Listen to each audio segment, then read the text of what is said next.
Anbil Mahesh sir, உங்ககிட்ட இருக்கு, உங்களுக்கு சட்டுன்னு ஞாபகம் வர இல்ல நீங்க ரொம்ப நெகிழ்ந்த ஒரு ரெண்டு மாணவர்கள், மாணவி மாணவர் யாரா வேணா இருக்கலாம், ரெண்டு பேரோட ஏதோ ஒரு இன்ட்ராக்ஷன் உங்களால நிறைய இருக்கும், உங்களுக்கு தெரியும். Very emotional journey. ஒரு திட்டம் தமிழ்நாட்டுடைய முதலமைச்சர் உருவாக்குறது, அந்த திட்டத்தை உருவாக்குறதுக்கு காரணம் ஒரு மாணவியாக இருந்தது அப்படிங்கிறது நமக்கு பெருமை தானே. அது இந்த காலை உணவு திட்டம் இன்னும் என்னால மறக்க முடியாது.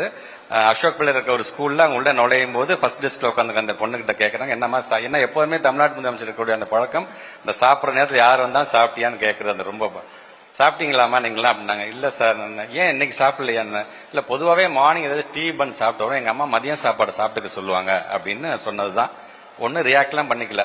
அந்த ஸ்கூல்ல ஃபங்க்ஷன்லாம் முடிச்சுட்டு நேரா கோட்டைக்கு போனவங்க எல்லா ஐஏஎஸ் ஆஃபீஸரையும் வர சொல்லி முதல்ல எங்க பிள்ளைங்க வயிறார சாப்பிட்டுட்டு ஸ்கூலுக்கு வரணும் அப்படிங்கறதுக்காக சொல்லி உருவாக்கப்பட்டதுதான் அந்த காலை உணவு திட்டம். அதனால எனக்கு என்னைக்குமே அதனால அது மறக்க முடியாத ஒரு திட்டமாக. எந்த ஸ்கூல் சொன்னீங்க sir? Ashok pillar. Ashok pillar கிட்ட இருக்க அந்த ஸ்கூல்ல இருக்கிற அந்த மாணவி, தேங்க்யூ சோ மச். உனக்கு தெரியாது, நீ எவ்வளவு சாதாரணமா ஒரு விஷயத்த சொல்லிட்டீங்க. அந்த ஒரு சின்ன மாணவியோட குரலும் நம்மளுடைய முதலமைச்சர் கேட்டிருக்காரு, அதுல இருக்கிற வலிய புரிஞ்சிருக்காரு, அதுக்காக ஒரு சிறப்பான விஷயத்த செஞ்சிருக்காரு இல்லையா? Have beautiful. இன்னொரு நிறைய இருக்காங்க. இப்ப நம்முடைய மதி சொன்ன மாதிரி அண்ணல் அம்பேத்கருடைய உயர்கல்விக்கு படிங்கிற ஒரு திட்டம், அது அவரோட டிபார்ட்மெண்ட் தான். பட் இருந்தாலும் ஸ்டூடெண்ட்ஸ் அப்படின்னு வரும்போது அது நாங்க எல்லாருமே நாங்க சொந்தம் கொண்டாடுவோம். லண்டனுக்கு நான் போயிருந்த பொழுது அந்த திட்டத்தின் மூலமாக பயன்பெற்ற அவங்க சொன்னாங்க பாத்தீங்களா, ஒவ்வொரு ஸ்டூடெண்ட்டுக்கும் 35 லட்சம் ரூபாய் செலவு செய்யறாங்க.